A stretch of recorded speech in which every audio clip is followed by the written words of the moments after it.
Hello, today on the agenda, we're going to do notes on the midpoint and using the midpoint formula. You're going to practice using the Google form, and by the end of class today, you should be able to calculate the midpoint and use the midpoint to solve for missing links. So when we're talking about midpoint and a segment bisector, so the midpoint of a segment is the point that divides a segment into two congruent segments. So if I have this line segment here, AB, and I'm saying M is the midpoint, that means that A to M is going to be the same distance or congruent to M to B. So if I say that AM is 10 centimeters, that means that MB has to also be 10 centimeters.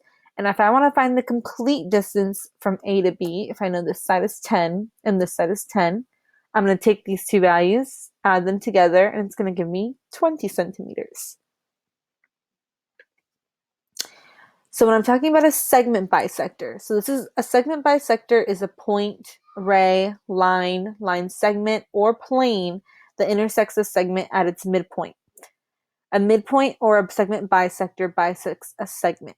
So remember, bisects means it cuts it in half. So the only difference between a segment bisector and a midpoint is that, again, notice in this image here, it's not just the point M that's breaking up this line segment in half, it's the line CD. So because it's a line, we're going to call it a segment bisector. So CD or DC, remember you can say it either way, is the bisector of the line segment AB. So that means, again, A to M and M to B are the same length. They're congruent. So if I say A to M is 15 centimeters, then M to B has to be 15 centimeters as well, and then the whole line segment would be 30 centimeters because we're going to add those two together. So if I have this line segment here, V to W, I know M is my midpoint, and I know this because these little tick marks here, this red tick mark on this side and this red tick mark on this side, tell me that these two sides are equal.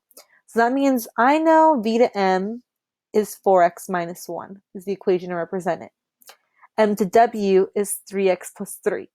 So if I want to take the total distance of V to W, how am I going to find it? Well, again, I know that these two line segments are equal to each other.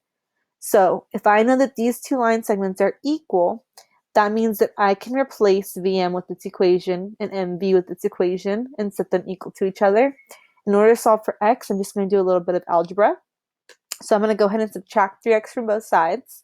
That leaves me with x minus 1 equals 3. I'm going to add 1 to both sides. So now I know x is equal to 4. And then if x is equal to 4, I'm just going to go ahead and substitute it back into my equation. 4 times 4 minus 1. 4 times 4 is 16, minus 1 is 15. 3 times 4 is 12, plus 3 is 15. And again, I want to know the whole distance from V to W, so I'm just going to go ahead and take those two amounts, add them together, and I get 30. Go ahead and try this one. So again, what you should have done is you know that PM is equal to 5x minus 3, MQ is equal to 11 minus 2x, and again, those two line segments are equal to one another, so we can set the equations equal to each other.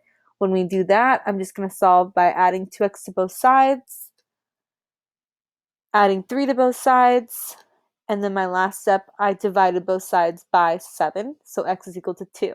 And then again, substituting it back in, that means I get 7 is the distance of P to M, and 7 is also the distance of M to Q. And if I want to know the complete distance, I'm going to add those two values together, and 7 plus 7 is going to give me 14.